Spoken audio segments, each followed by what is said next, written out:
Petit tentacule, aujourd'hui nous accueillons Bastien, dit Acritarche. Donc certains d'entre vous doivent le connaître, d'autres non, ça tombe bien, il va se présenter. Et il est là en fait pour son dernier petit bébé horrifique, mais c'est loin d'être son premier. Donc voilà, Bastien, auteur, éditeur, mais surtout rôliste. Bonjour à toi. Eh bien, bonjour Benoît, merci de me recevoir.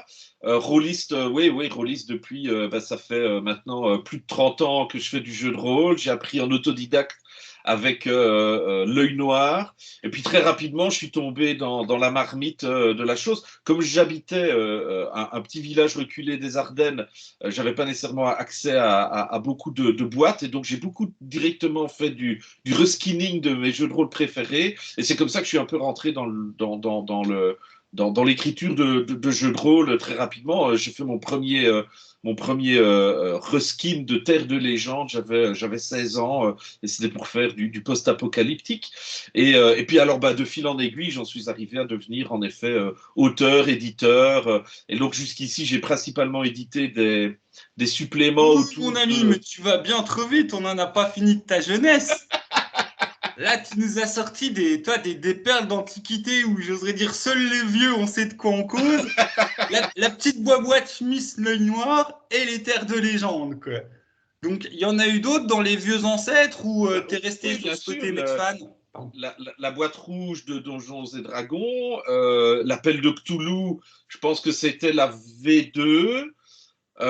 Qu'est-ce que j'ai encore fait à l'époque avec quoi est-ce que j'ai encore eu accès? J'ai fait du Hawkmoon, j'ai fait un peu de RuneQuest. Qu'est-ce qu'il y a encore d'autre à l'époque de... Oui, un peu, voilà, par rapport à ces grands ancêtres, à ces grands anciens, je pense que c'est à peu près tout. Et puis alors après, quand je suis arrivé à l'université, là, j'ai découvert Simulacre et j'ai commencé à adapter Simulacre à plein de choses différentes pour faire du western, pour faire un univers de SF que je développais sur mes soirées.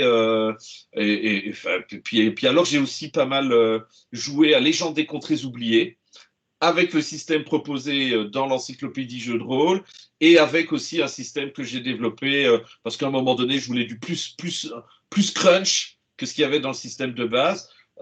Et puis, enfin, voilà, enfin, bon, pour moi, c'est de l'anecdote, tout ça, c'est de l'histoire, mais bon, voilà. Si ça intéresse, on peut en parler des heures, mais je pense pas qu'on soit là pour ça.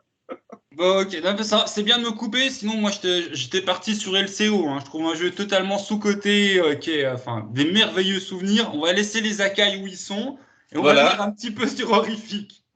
exact, exact, exact. Donc, du coup, Horrifique, c'est ton dernier bébé. Il est actuellement en pledge. Et si je dois le résumer, c'est du Lovecraft, et non de l'appel du Cthulhu, mais là, je te laisserai développer, Ouais, plus du PBTA. Ou c'est ça. pareil, t'es pas exactement un inconnu. Exact, oui, oui.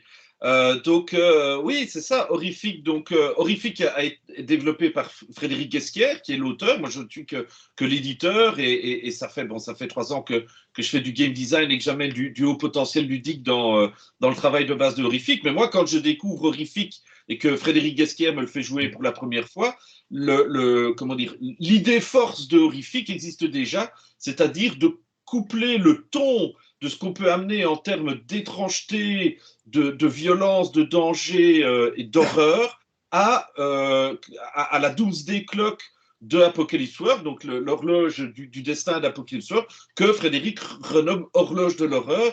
Et ça, c'est vraiment l'outil qui va structurer une partie de horrifique pour s'assurer qu'on rentre dans le canon des nouvelles horrifiques de Lovecraft.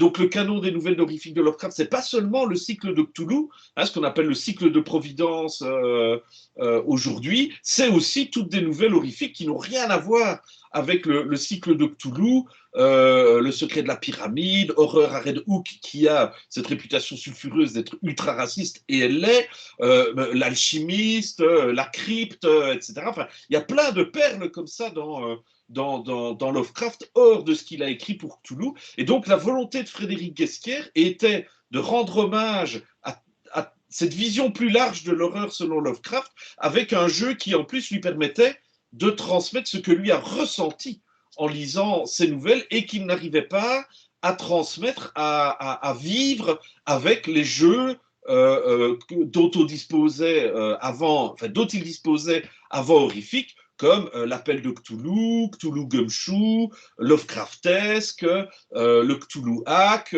ou même encore Tremulus, si on veut parler de PBTA qui a fait du Cthulhu. Voilà. Bah, du coup, ça fait plein de perches dans tous les sens. On va peut-être commencer par celle-là d'ailleurs. Vu que tu as cité plein de non-dropping de jeux à tendance Lovecraftienne, selon toi, qu'est-ce que Horrific amène de nouveau? Qu'est-ce qu'il propose? En quoi il se différencie?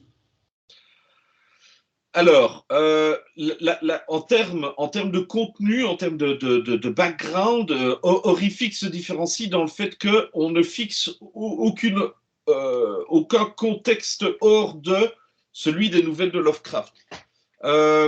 On n'amène pas un bestiaire, on ne décrit pas l'univers, etc. Ce qui nous intéresse, on a, je crois, 2 pages de description du contexte pour dire les moyens de communication sont nazes et donc on se retrouve vite isolé ou en huis clos. Les moyens de déplacement sont lents et souvent hasardeux. La médecine ne permet pas de soigner la plupart des blessures et certainement pas les blessures mentales. Et donc, on se retrouve dans un univers qui va être très différent. On n'est pas du tout dans de l'enquête, comme se propose Appel de Cthulhu ou Cthulhu Gumshoe. On n'est pas non plus dans un jeu de rôle à tendance un peu ultra-narrativiste épistolaire comme Lovecraftesque. On est dans un mystère. C'est-à-dire que ce qui intéresse dans Horrific, ce qui nous intéresse avec Fred dans Horrific, enfin surtout Fred à la base, c'est de raconter la descente dans l'horreur des protagonistes de l'histoire. Et c'est ça qu'il avait envie de mettre sur place, tout en découvrant au fur et à mesure comment cette horreur, c'est quoi ses pourtours. Mais comme lui, en tant que maître de jeu, il n'avait pas du tout envie de tomber dans du dirigisme ou de l'illusionnisme, eh ben, il a opté pour de l'horreur émergente. C'est-à-dire que nous avons développé, enfin lui, il a développé principalement un certain nombre d'outils qui permettent de faire de l'horreur émergente, non seulement à travers des cartes étrangetés, mais aussi à travers les actions de maître de jeu, les actions de PJ, donc les actions de MJ et de PJ, qui vont vraiment orienter le récit vers l'horreur. Par exemple, une question qu'on pourrait avoir lors d'une rencontre avec un élément horrifique, c'est qu'est-ce que tu ne voudrais surtout pas qu'il fasse? Donc forcément, quand tu poses cette question-là, tu donnes des clés au MJ pour après ramener évidemment cela et donc créer de l'horreur, du malaise pour les PJ évidemment autour de la table, puisque comme la chose a été posée auparavant, les joueurs ne ressentiront ce malaise que par rapport à l'empathie qu'ils ont avec leur PJ. Donc, dans ce que j'essaie de comprendre puis d'amener à peine de trucs, genre, j'ai presque un travail. Donc, j'oserais dire que le point d'entrée, on va pas être dans je joue des investigateurs. Donc, quelque part, on va faire des scénars presque indépendants, puisque à la fin, si ton mec il est encore vivant et qu'il passe pas à l'HP, voilà, il a de la chance. Ouais. Un peu comme, comment dire, comme les héros de romans de Lovecraft. Tu vas pas chercher l'aventure, c'est t'as hérité de la maison de machin, tu es avec ta famille, on joue la famille, qu'est-ce qui nous attend à nous péter à la gueule? Voilà, exactement. Donc en fait, le mystère dans Horrific est posé au départ par un mystère. Donc on a 6 mystères archétypaux qu'on va retrouver dans Lovecraft en fait. Hein. L'étrange artefact, le cas inquiétant, l'expédition qui tourne mal. Voilà. Et puis alors à côté de ça, à côté de ce mystère, on va lui adjoindre un cadre qui va être un village isolé, qui va être un huis clos, où là on va par exemple retrouver le manoir du fameux tonton, quoi. On peut aussi avoir évidemment une contrée lointaine, etc. Donc là on est vraiment dans les ressorts de Lovecraft. Je parlerais presque maintenant de clichés, tellement la pop culture s'est appropriée tout ça. Mais à l'époque, quand Lovecraft, lui, les utilise, c'est plutôt des ressorts horrifiques plus que des clichés. Et donc, en joignant les deux, c'est comme ça qu'on va donner les contours du mystère. Et puis alors après ça, quand on crée les personnages, on donne à son personnage une occupation, mais surtout un caractère.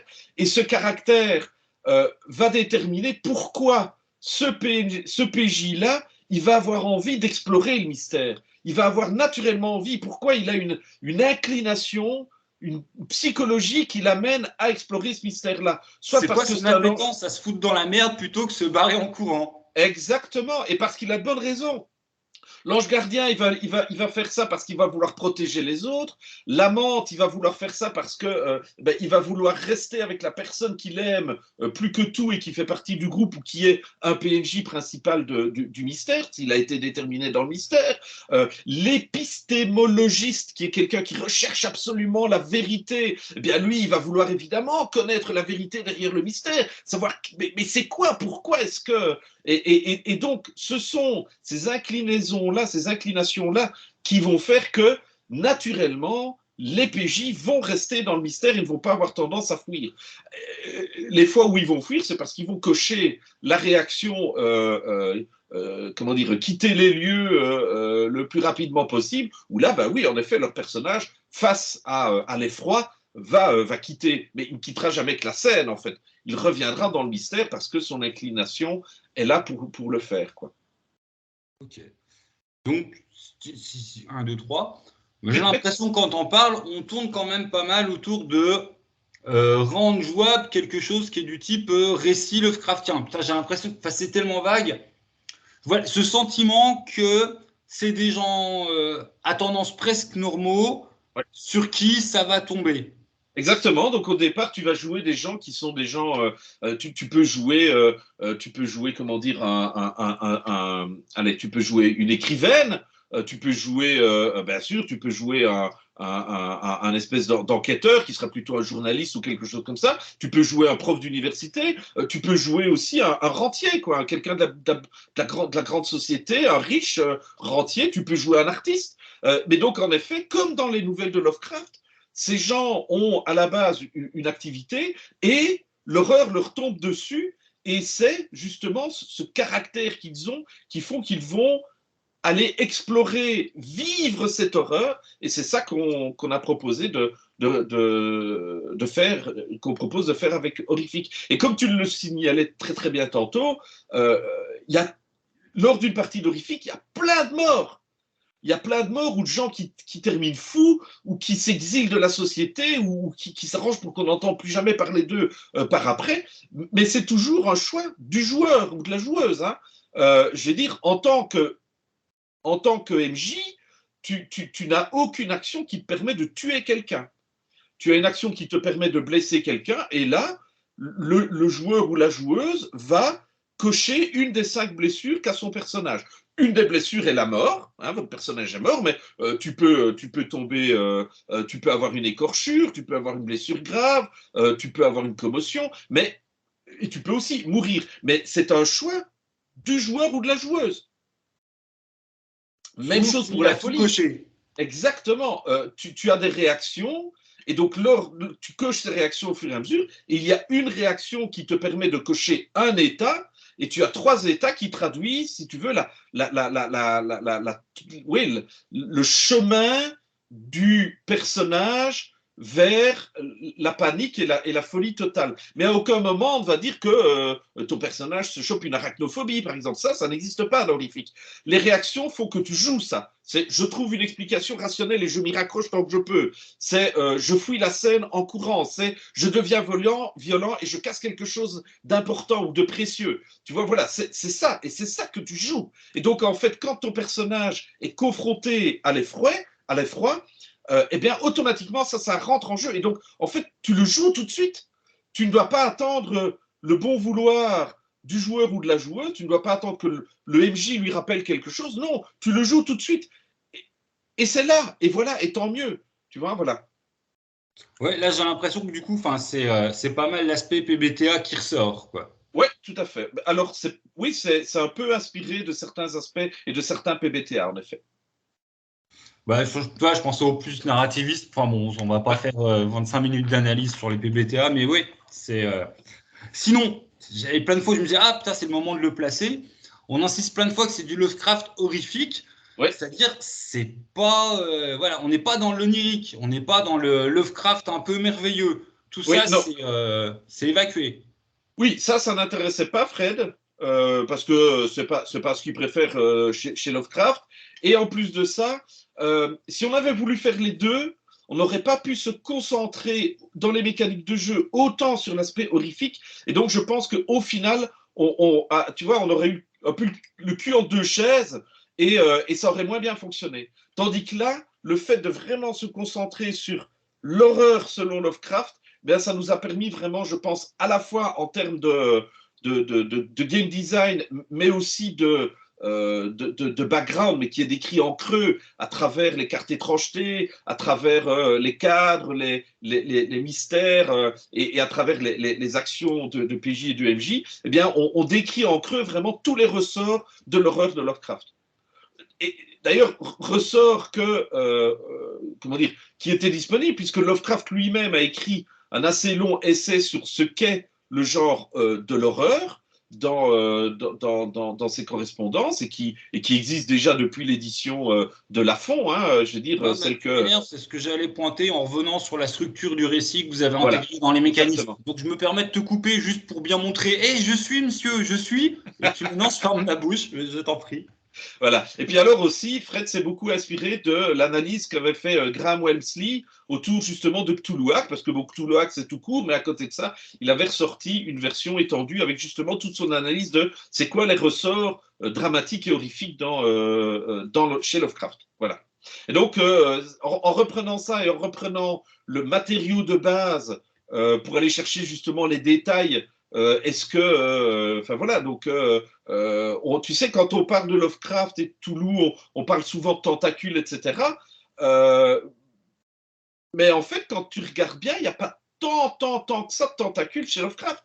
Lovecraft, il est beaucoup plus sur des rats, sur des rongeurs, sur des insectes et ce genre de choses, fondamentalement. Je pense que d'ailleurs, lui-même, enfin bon, voilà.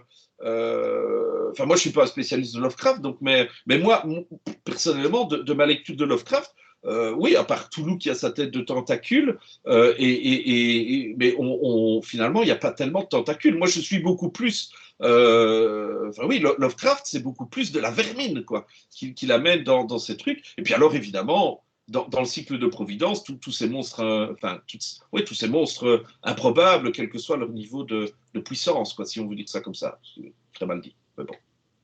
Oui, cette espèce d'aspect insecte géant, enfin Ouais. le très très très divergent. Du coup, après, moi j'étais pendu à tes paroles, j'ai débranché le cerveau, j'écoutais. Moi, je me suis bien noté Simulac de côté, mais bon, c'est pareil, ça va nous emmener sur une autre conversation. Tu l'as découvert tard quand même à la fac, Simulacre. Donc, Simulacre, je l'ai découvert en quoi? Alors, je l'avais découvert dans un casus belli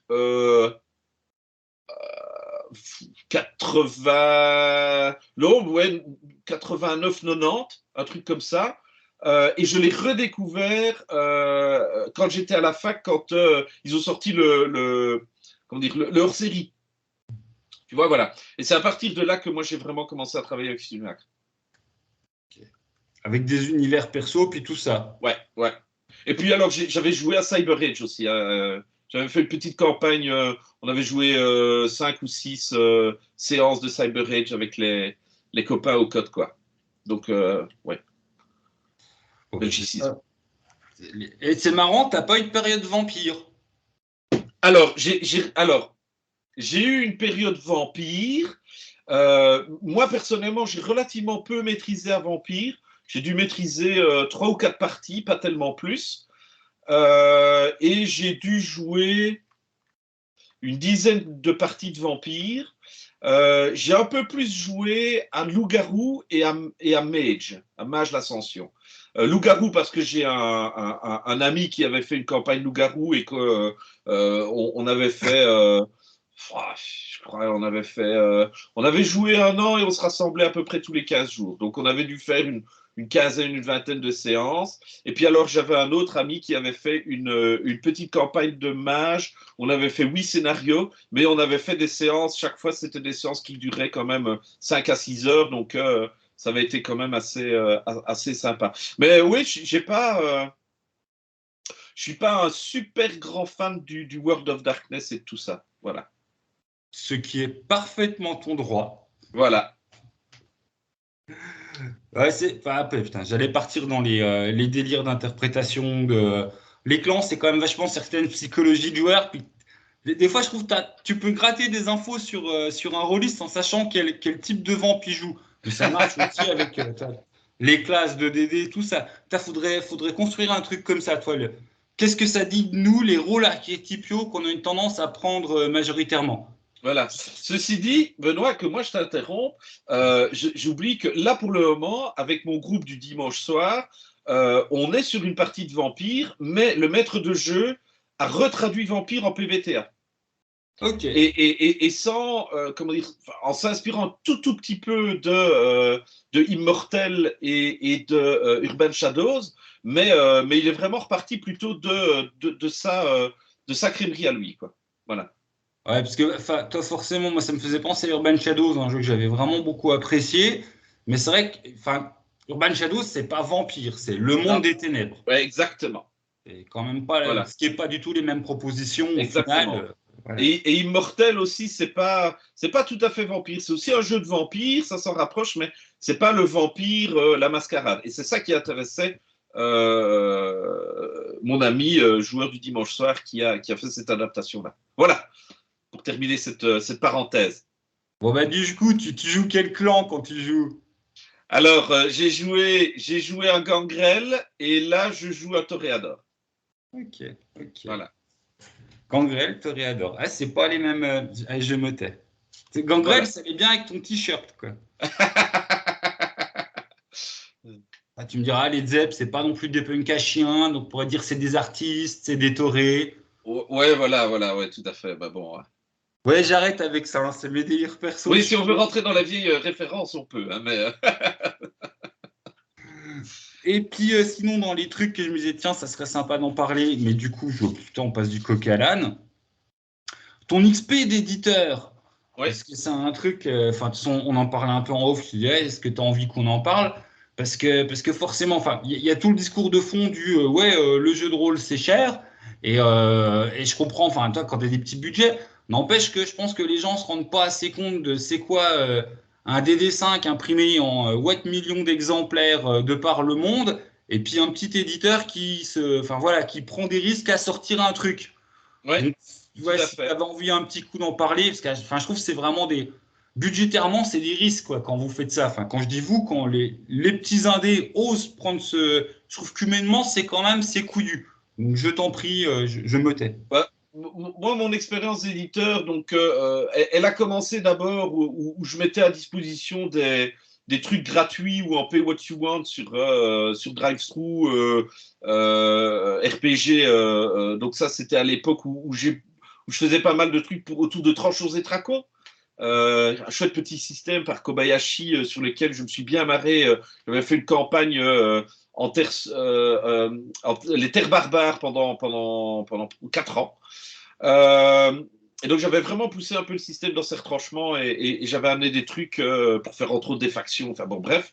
Et puis alors, à un moment donné, j'ai eu la volonté de traduire Serviteur de la Reine des Cendres de Jason Hughes parce que je trouvais que c'était un petit bijou de donjon, parce que c'est un donjon, c'est pas un scénario, c'est un donjon, non seulement dans la thématique, qui est assez sympathique, c'est ce monastère envahi par un ancien volcan qui est en train de se réveiller parce que quelqu'un veut, enfin parce qu'un vilain sorcier veut invoquer une déesse du plan élémentaire du feu. Et donc cette espèce de course-poursuite dans ces ruines avec plein de trucs bouchés, de galeries désobstruées, etc. Enfin voilà, il y avait cet aspect-là assez sympathique et aussi l'aspect d'obscurité totale et donc de gestion de la lumière qui est très très importante dans ce scénario-là. Et puis alors surtout la manière dont il présentait les choses. Et donc voilà, là j'ai lancé le financement participatif pour ça. Et il a littéralement explosé. Parce qu'en plus de serviteurs de la Reine des Cendres, on a financé la traduction par Antoine Pampy de Freebooter on the Frontier. On a financé la traduction et l'adaptation par mes soins de 3 scénarios de Joe Banner qui faisait aussi des choses des petits bijoux de scénario. Et d'ailleurs, il y en aurait encore plein, et même des mini-campagnes à traduire si on voulait. Et puis alors, en plus de ça, la version 2 du guide de Dungeon World. Donc le guide de Dungeon World, je l'avais traduit une première fois et je l'avais mis à disposition gratuit, où je l'avais illustré avec des illustrations libres de droit, etc. Et donc là, on a fait la V2 avec une superbe couverture de Pierre Le Pivin. Et donc voilà, ça c'était le premier financement participatif où j'ai vraiment, quelque part fait mes armes de travailler avec d'autres, de faire de la relecture éditoriale et de ne pas travailler seulement avec mon propre travail, d'uniformiser un petit peu tout ça, qui m'a permis aussi pas mal de structurer d'ailleurs ma pensée, mes réflexions autour de Dungeon World, en particulier du jeu de rôle en règle générale. Et puis alors après ça, j'ai fait 2 autres financements participatifs. Un pour la traduction de En Terre Sauvage, avec lequel on a fait le financement des Jeux du Destin. Hein, donc les cartes, je peux t'en montrer, j'en ai là. Donc les cartes, évidemment, si. Hop là, voilà.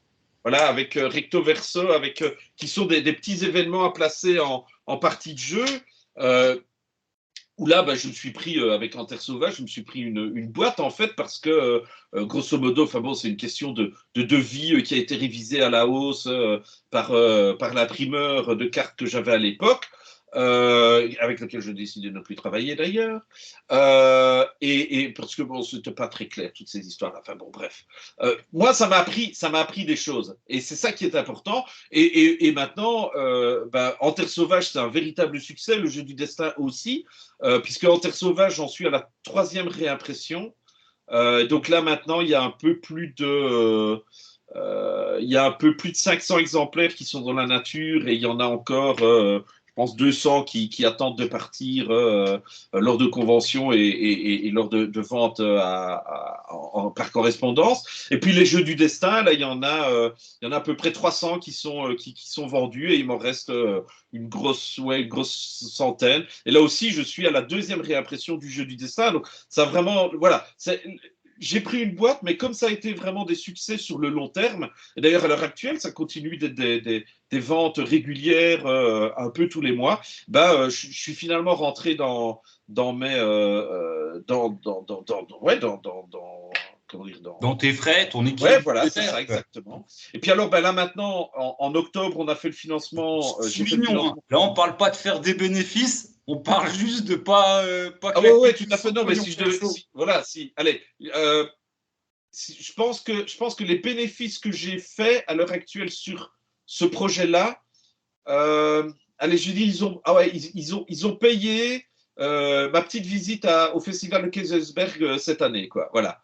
Donc j'ai dû sortir, allez, 200, peut-être 300 euros qui m'ont permis de payer l'Airbnb qu'on avait pris avec des tas de gens sympathiques comme Vincent Mathieu, l'auteur de Cats, Mélissande Lassens de Un des mille et un décents, Léandre Bernier qui est le président du GROG, et alors aussi Firostan qui est un vieux routard des conventions, s'est super bien amusé dans ce chouette Airbnb à Kaisersberg.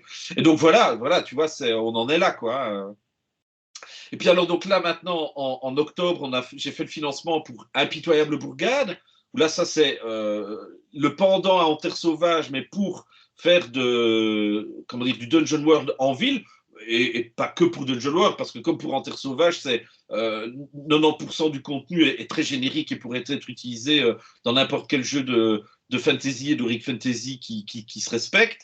Et donc là, de nouveau, le financement a bien fonctionné. Le bouquin a été financé et on a de nouveau refinancé 2 jeux du destin supplémentaires. Donc on va passer à 208 cartes événements sur les jeux du destin. Et donc là, pour le moment, tout ça est en cours de travail. Et puis là, voilà, maintenant, nouveau défi avec Horrifique, puisque là, je me lance carrément dans une boîte, quoi. Et il faut quand même bien dire que se lancer dans une boîte aujourd'hui avec l'incertitude sur les coûts de production et les délais de livraison d'une boîte, bon, je ne vais pas dire que ça me met les chocottes parce que j'ai de la trésor et ça va bien se passer dans tous les cas de figure, mais voilà, je pourrais manger le peu de trésor que j'ai sur Design by Acritarch avec tout ça. Mais bon, voilà, on verra bien. C'est une aventure, c'est chouette en soi. Et franchement, quand je vois tout le travail qu'on a fait avec Fred autour de ce projet, et puis comment maintenant il commence à prendre corps avec les illustrations extraordinaires de Michel Di Nuzio et tous les gribouillis que nous fait Philippe Maréchal, pardon, pour améliorer et augmenter tout ça. Enfin voilà, quand je vois le résultat final, waouh quoi. Moi je suis super content, super fier de sortir cette boîte et bon ben voilà, maintenant il faut la financer quoi. Ouais, Parce non, que tu m'as ôté le mot de voilà, la bouche, hein, t'es fier de ce que t'as fait, donc bon, c'est le principal, quoi, je pense. exactement, tout à fait. Et comme tu le soulignais, hein, j'aurais pas dû te couper, maintenant il faut la financer. Donc comme ça, hop, on va finir sur le truc important, on va finir sur fais ta pub, t'as un crowdfunding, vas-y, appâte le client, viens, souscris. Bah oui, bah, voilà, c'est donc Horrific, ça va être une belle boîte pleine de matériel, parce que justement, avec Fred, on a voulu qu'il y ait plein de matériel pour faciliter la prise en main par le MJ ou la MJ. On a voulu, parce que, comment dire, pour Fred maîtriser de l'horreur, pour lui, c'est quelque chose de tout à fait naturel. Et pas pour moi. Et ça, cette confrontation de ça, ça nous a permis vraiment de mettre le point sur quels sont ces gestes de MJ, d'animateur que Fred y pose lors d'une partie de Horrifique et qu'il faut que ça fonctionne.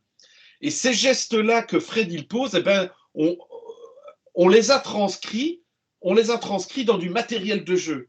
On les a transcrits dans les procédures à mettre de mise en place du récit, du mystère d'une partie de Horrifique, et on l'a transcrit aussi dans les actions de MJ, les actions de PJ, les cartes étrangetés, le système d'ellipse, on n'en a pas parlé, mais ça s'écoute ailleurs, et sur la page de financement participatif, vous pourrez aller trouver l'interview chez Radio Rollist, qui est très très complète, mais il y en a aussi de très très chouettes,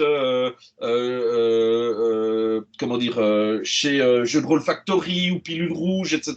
Il y a un replay aussi qui a été fait avec Volsung de 2D6 plus Cool, qui est vraiment exemplatif de ce qu'on peut attendre d'une partie d'Horrifique. Donc, celui qui a vraiment envie de se renseigner, voilà, il y a de la matière grâce à tous les influenceurs qui ont eu la gentillesse de nous retrouver. Et puis surtout, sur le financement, on va pouvoir se rendre compte de la qualité du parti pris graphique qui a été pris pour Horrifique, de la quantité de matériel qu'il va y avoir dans cette boîte, et aussi, j'espère que les gens auront le réflexe de se dire « Ah ouais, d'accord, tout ce matériel-là, pour seulement une soixantaine d'euros. » Parce que le palier est à 50 euros, mais il faut rajouter une dizaine d'euros de frais de port. D'ailleurs, pour les gens qui sont en Europe, on rajoute 10 euros de frais de port. Voilà, c'est prévu dans la campagne de financement. Et donc, voilà, c'est... comment dire, c'est... notre volonté avec Fred de faire une boîte en circuit court à travers le financement participatif, c'était aussi d'avoir une boîte la moins chère possible, quoi. La plupart des gens nous disent, mais non, mais une boîte comme ça, aujourd'hui, ça vaut 80 boules.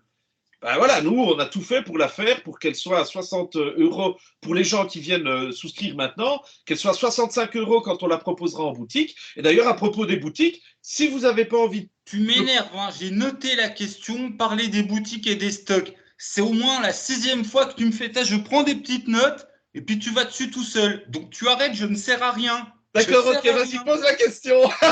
Donc vas-y, tu me laisses. Et donc, dis-moi, Bastien, y aura-t-il du stock? Y aura-t-il des distributions en boutique pour ceux qui ne peuvent pas choper le coche maintenant? Donc, oui, il y aura du stock, ça c'est sûr et certain. Pour les boutiques, on a un palier boutique où elles peuvent prendre 5 boîtes pour 200 euros, donc ce qui leur assure normalement de ne pas prendre un gros risque financier. Maintenant, évidemment, si vous, en tant que souscripteur, vous n'avez pas envie de sortir la carte bleue, allez trouver votre boutique pour qu'elle pledge. À l'heure actuelle, franchement, je pense que pour que le projet décolle, c'est la seule chose qui nous manque, c'est les pledge boutiques, quoi. Donc, il y a 2 boutiques belges qui sont des amis qui m'ont dit, on va le faire. Bon, j'attends que leur carte bleue fasse tilt pour que ça passe, mais donc voilà. Mais surtout, pour tous les rôlistes français, bien sûr, les boutiques ont reçu un email les invitant à venir participer sur Horrifique, mais elles feront surtout le pas si vous allez dans vos boutiques où vous leur sonnez en leur disant écoute, moi je voudrais bien une boîte de Horrifique, j'ai pas envie de sortir la carte bleue, ou le monsieur il prend pas PayPal, donc moi j'ai pas envie de mettre ma carte de crédit. Mais alors, allez prévenir les boutiques qu'elles viennent pledger. Voir la nouvelle tendance des gens qui volontairement soutiennent leur boutique plutôt que les crosses, Oui, parce bien que sûr. ils veulent pas qu'elles plantent. Enfin, Voilà, c'est un exactement. vrai truc qui est en train d'apparaître. Pardon. Voilà, non, mais tu as raison de le souligner, et c'est très très bien de soutenir nos boutiques. Enfin, voilà, moi ma crèmerie Rolliste, enfin voilà, en plus c'est un ami du temps où j'étais aux études, mais voilà, pour moi c'est important d'acheter quand même aussi mes bouquins, pas seulement par financement participatif, mais aussi en boutique de temps en temps, et surtout les jeux de plateau, etc. Et donc voilà. Comment dire? Et puis, non, je pense que, ouais, enfin voilà, je ne sais pas. Tu as d'autres questions, Benoît? Je pense que. Non, moi je trouve qu'on a bien parlé de tout ce qu'on avait dit, fallait parler. Je ne te lance pas sur LCO parce que c'est pas le moment. Prochaine fois que je fais un truc LCO, je t'invite. Comme ça, on aura du temps pour LCO. D'accord, ok, Parce que on pourra parler d'Akai, de Lean et autres problèmes de nains. Et pour l'époque, le système était très très bien pensé, une grande fluidité, enfin quelque chose de souple. Mais bon. Il avait de très beaux avantages, en effet. Il y avait une ou deux trucs qui étaient un petit peu, à mon sens, un peu, comment dire, enfin, en fait, oui, c'est toujours difficile de. Voilà, pour l'époque, en effet, il était super bien. Et il y avait quelques maladresses, mais rien qui ne se corrigeait facilement, quoi. Voilà. Là, je prends sur moi pour pas, tu vois. Oui, Non. exactement, il faut. Et donc voilà, j'oserais résumer. Si vous aimez l'horreur Lovecraftienne, et on parle pas d'ADC, vous allez pas, on n'est pas dans le On ne chill, on joue va pas de pas voir des l'enquête, hein, on joue vraiment investigateurs. la plongée dans l'horreur. C'est merde, je pense à la dernière série télé, là, adaptée de Lovecraft, j'ai plus le titre, mais voilà, Fanny qui découvre une maison, problème au village, gna gna gna gna, méchant nocturne. Lovecraft Village ou Lovecraft Town, un truc comme ça, je ne sais plus exactement. Ouais, Ouais. mais oui, pour avoir ce côté sensation de roman, et Ouais. non pas, voilà, enquêteur, on n'est pas des enquêteurs, on est des gens sur qui ça tombe, avec une horreur Lovecraftienne. Si vous aimez le PBTA, ben voilà, c'est le jeu qui fait la rencontre. Si vous êtes belge aussi, parce que je tiens à Voilà. souligner que tes petits compatriotes, ils m'ont cassé les pieds pour faut pas que tu les oublies. Mais j'ai des MP, hein, parce que ce sont des Belges. Et là, les Belges, ils se lâchent, ils se mettent des majuscules partout. C'est des Belges. Ça Non, va mais les c'est vrai chauvins, que. là, les diables rouges. Allez, allez. Voilà, le projet est 100% belge, puisque Fred, l'auteur, est belge. Moi, je suis un éditeur belge. Les deux illustrateurs sont belges. L'imprimeur sera belge aussi. Donc, en effet, c'est un. Alors, on a quand même des coups de main de copains français. Par exemple, c'est Mathieu Mazzoni de Jeux de Rôle Factory qui a fait le superbe teaser vidéo que vous pouvez aller voir. Et puis, alors, on a aussi d'autres, Mathieu, Lisa Banana et quelques autres qui nous aident justement par rapport à des trucs à gauche et à droite. Par exemple, un petit truc, je ne suis pas sûr que je l'ai déjà dit, mais dans le livret de règles, il va y avoir des petits gribouillis venant de 4 personnes différentes, un aliéné, une écrivaine, un aliéniste, donc et un professeur qui raconte justement une histoire avec leur plongée dans l'horreur et qui sera dans les marges du bouquin. On le devine un petit peu sur le crowdfunding.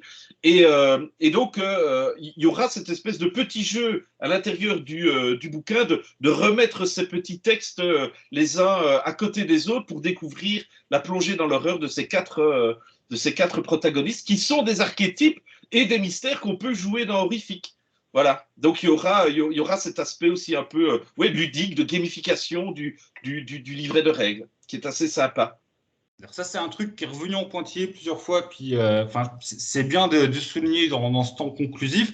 Je trouve, oui, il y a vraiment on a l'impression que vous avez quand même bien cherché à reprendre les structures narratives Lovecraftiennes pour en faire des moteurs de jeu ou des moteurs immersifs. J'ai bien compris? Ouais, tout à fait, tout à fait. Ouais, voilà. Bon, moi, Voilà. j'ai plus rien d'intelligent à dire. Moi, je te laisse le mot de la fin.